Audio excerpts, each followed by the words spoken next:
Hello to all my physics pals. Paul Lake here with another physics problem solved. We're going to work an angular and linear quantities problem for a rotating object, and I call it a wheel that has angular acceleration. And we're going to use the kinematic equations for constant angular acceleration. And also you need to know the relationship between angular kinematic quantities and linear kinematic quantities. And we'll go over that in detail as we solve the problem. So let's read the problem. It says a wheel 2 meters in diameter, 2 meters in diameter. The first time I worked this problem, I didn't pay attention to the word diameter and I used 2 meters for the radius. Don't you hate it when you do that? So I fixed it anyway. It's 2 meters in diameter. It lies in a vertical plane and rotates with a constant angular acceleration of 4 radians per second squared. I'll need to fix that. Radians per second squared. The wheel starts at rest at t equals 0, and the radius vector of a certain point P on the rim makes an angle of 57.3 degrees with the horizontal at this time. At t equals 2 seconds, find A, the angular speed of the wheel, and B, the tangential speed and total acceleration of the point P, and C, the angular position of the point P at 2 second mark. It's kind of not worded that great. Now, I get these problems from my tutoring clients, so check in the description if you need a physics tutor for a way to get a hold of me. But and I try to just use the problems that they get. So these are the problems that you might get in your class, in your physics class. So anyway, let's set it up. Now, what I suggest you do right now is pause the video, work it yourself, and then hit play to compare your work with mine. And let's get started. So now, if you did get stuck, these are the equations that we're going to use. Here's the equation list. Here are the kinematic equations for constant angular acceleration. Here are the relationships between arc length and radius and angle, speed and angular velocity, tangential acceleration and angular acceleration, and radial, also known as centripetal acceleration, given a certain angular velocity. And here's how we find the overall acceleration that an object exists, tangential acceleration and radial acceleration. These are vector hats, and I'll go over these as well when I solve the problem. And here's what all those variables mean. And this is called a quantity chart. I highly recommend that you make a comprehensive equation list for your physics class with a comprehensive quantity chart. And keep it with you when you're doing homework. It makes things a lot easier, especially when you're reviewing for a final, to have something like that in place. So you want to do physics, you want to do it accurately, and you want to do it quickly, right? So quantity charts will save you a lot of time. All right, let's get started. So we have some kind of vertical plane, whatever. Okay, so here's my wheel. Okay, and maybe it's rotating about some axis like this. And here's some point P. Here's the horizontal, and this is point P is at an angle, and I'm going to call this the initial angle.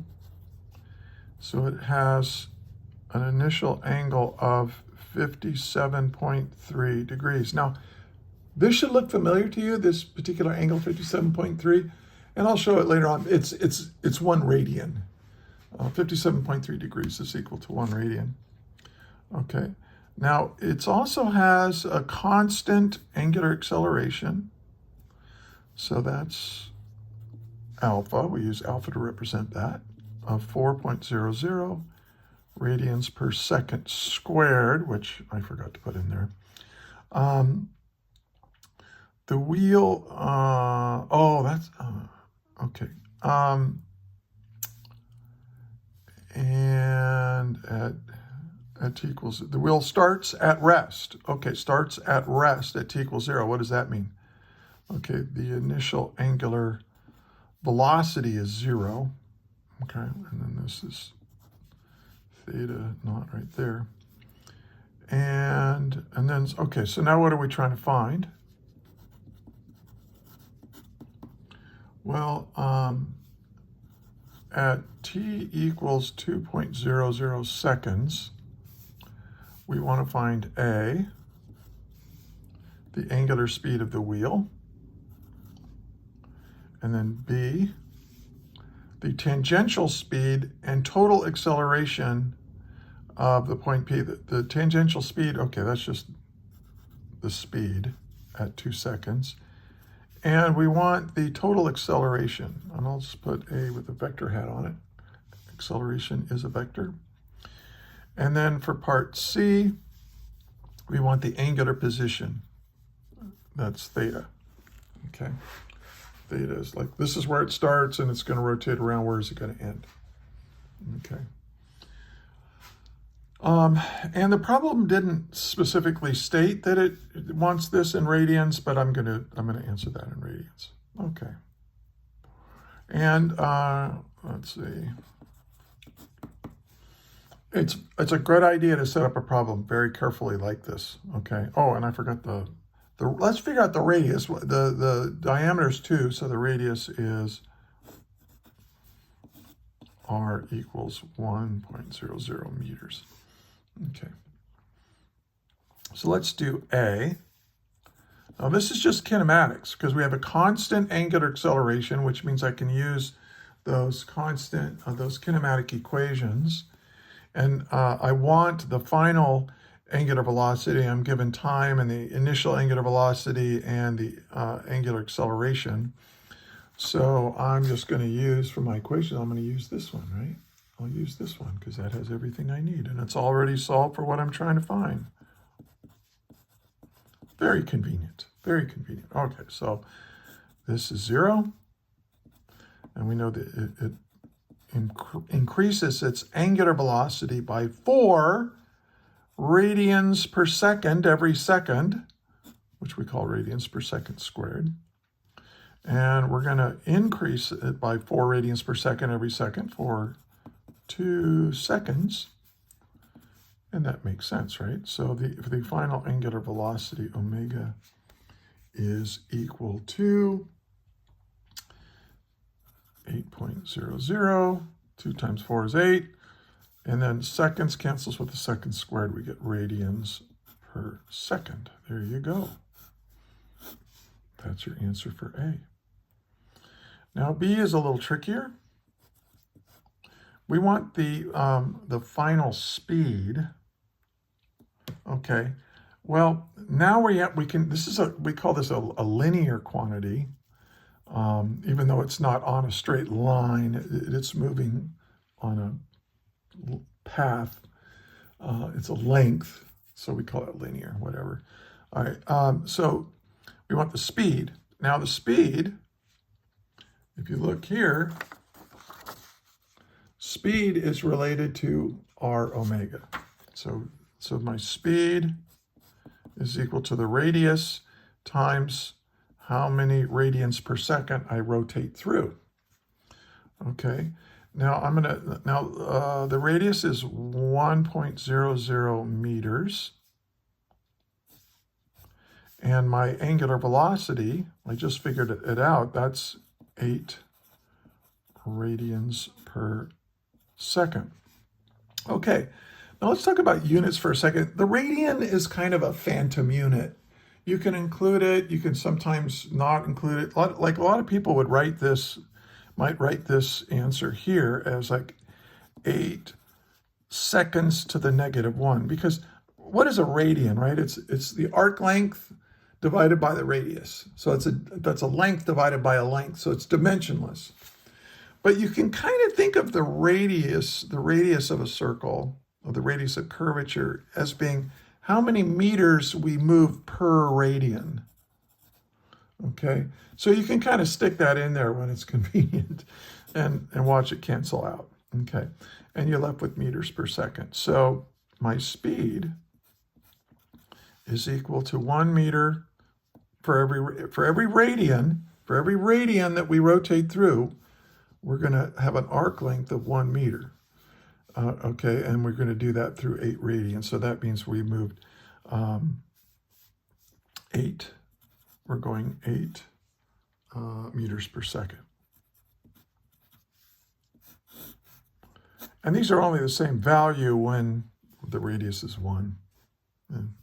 Okay. Part C.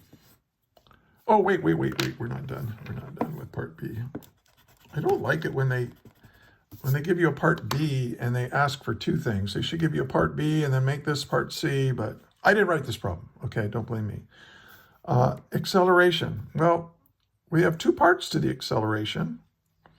We have tangential acceleration. And tangential acceleration is the radius times the angular acceleration. And and again, the radian is kind of a weird unit, but this is 1 meter. And the angular acceleration is 4 radians per second squared. So you can put a radian in there, and that cancels that, and you're left with 4 meters per second squared now. Now that's the tangential acceleration. But remember that once you're moving in a circle, you've got a centripetal acceleration as well. So you can call it A sub c, but when we're doing this kind of motion, we quite often call it A sub r for radial.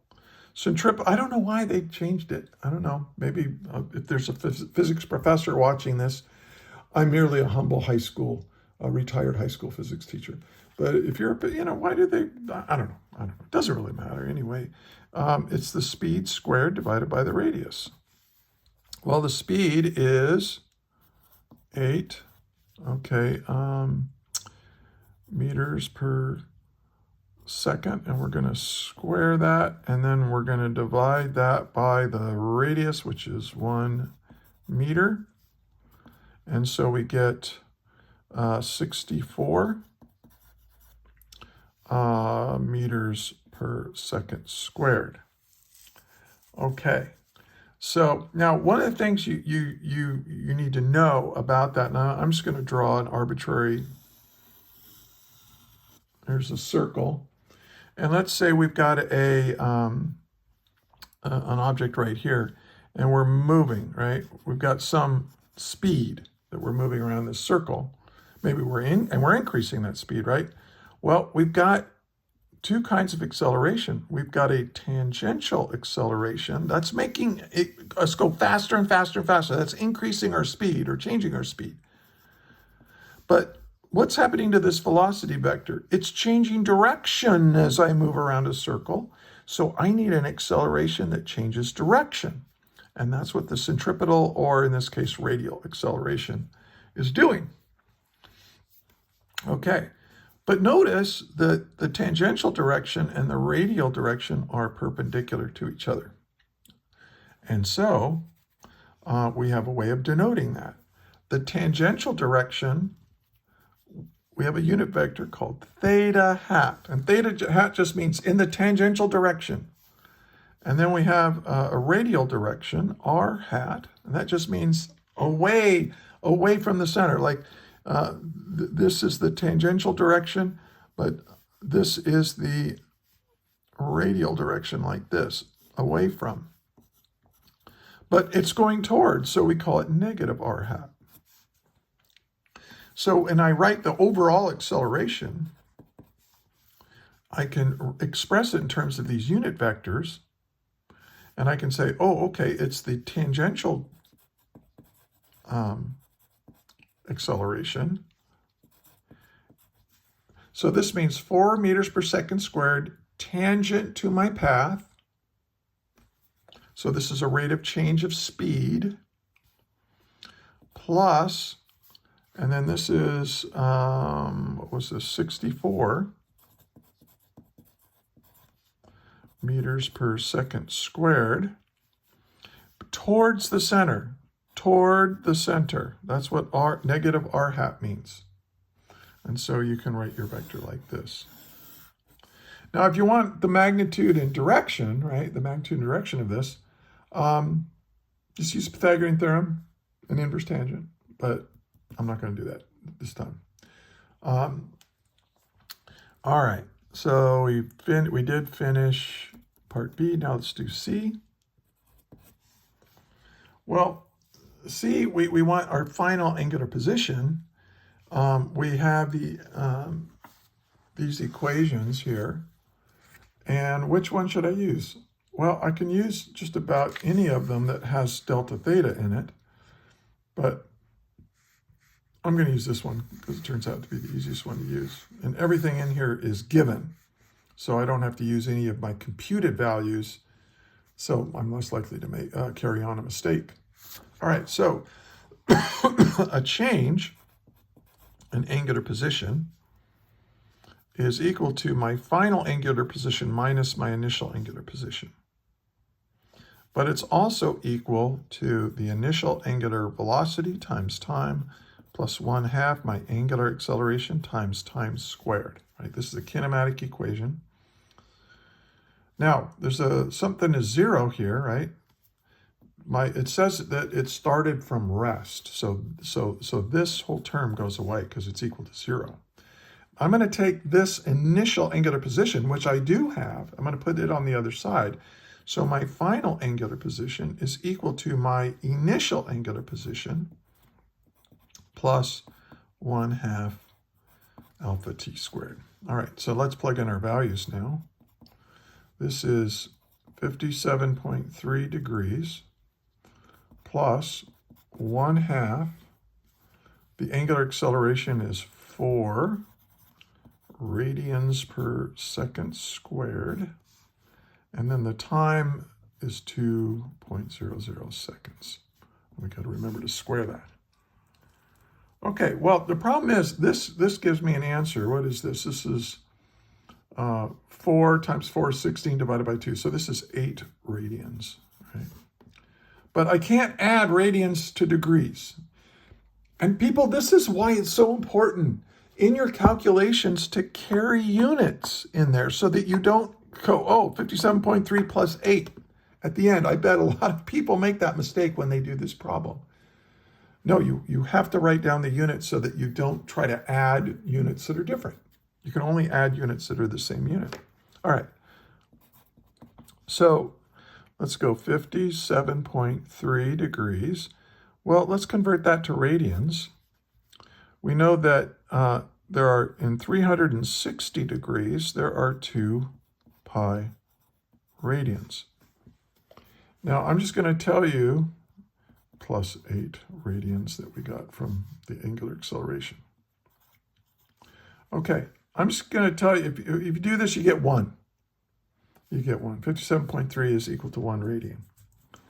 And so I get 9 radians as my final position.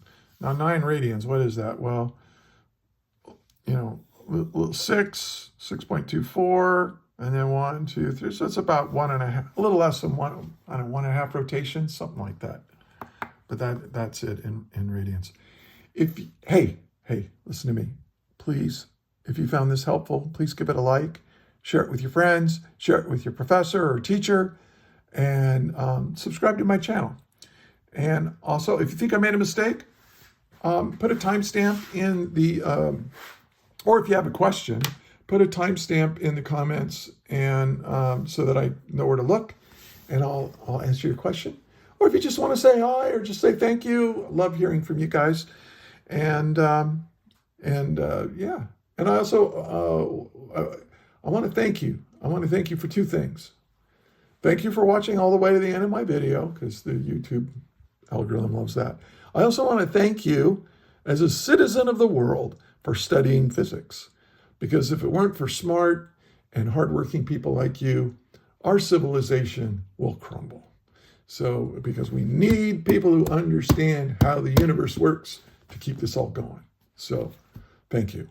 And until the next video, may the net force be with you always. That is all.